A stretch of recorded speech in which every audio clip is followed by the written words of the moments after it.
Good morning. আরও একটি সুন্দর দিন, সুন্দর সকালে আপনাদের সবাইকে স্বাগতম। আজকে তারিখ হচ্ছে 28শে ফেব্রুয়ারি 2025 এবং আমি আজকে আবারও একটা দীর্ঘ সময় গ্যাপের পর বেরিয়ে পড়েছি আবার 365 ডেজ চ্যালেঞ্জের 29তম দিনে। এবং এই দীর্ঘ সময়ে প্রায় 1 মান্থ আমি সকাল সকাল বেরোতে পারিনি এবং তার জন্য বিভিন্ন কারণ রেসপন্সিবল ছিল, সেগুলো আমি পরে আপনাদের সামনে ধাপে ধাপে তুলে ধরবো। আবার নতুন করে আমি রিসেট, রিফোকাস এবং রিস্টার্ট, এই যে তিনটা আমার যে থিওরি, সেই তিনটা থিওরিকে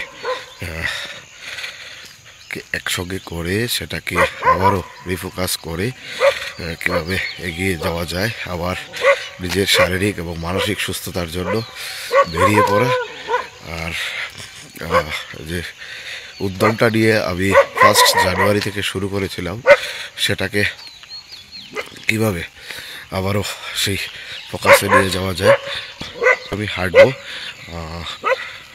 1 কিলোমিটার এবং 1 কিলোমিটার হাঁটার পর আমি ডিসাইড করবো যে কালকে আমার জন্য আবার নতুন কি গোল সেট আপ করা যায়। একটা জিনিস খুব স্পষ্ট বুঝতে পারছি যে কোনো জিনিসকে বা কোনো কাজকে শুরু করা যতটুক মানে চ্যালেঞ্জিং বা যতটুক মোটিভেশনের দরকার, তার থেকে বেশি প্রয়োজন হচ্ছে, তার থেকে বেশি কষ্টকর হচ্ছে সেই কাজটাকে কন্টিনিউ করে যাওয়া, সেই কাজটাকে কন্টিনিউ রাখা। এবং 365 ডেজ চ্যালেঞ্জে যখন আমি নিজেকে দিয়েছিলাম, সেটা আমি ভাবিনি যে মানে এত লম্বা একটা গ্যাপ হবে।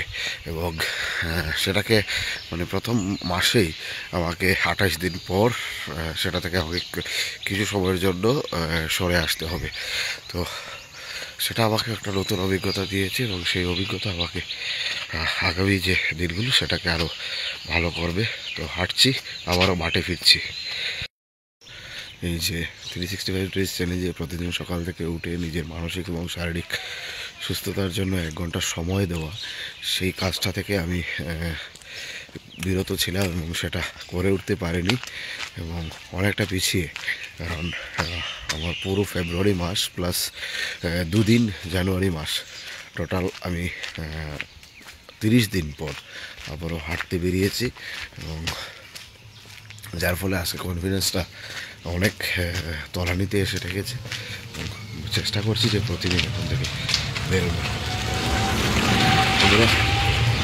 সকলের দিনটা ভালো কাটুক, সুস্থ কাটুক এবং 28শে ফেব্রুয়ারি 2025 শুক্রবার দিনটা সবার ভালো কাটুক, এটাই পরম করুণাময় ঈশ্বরের কাছে প্রার্থনা।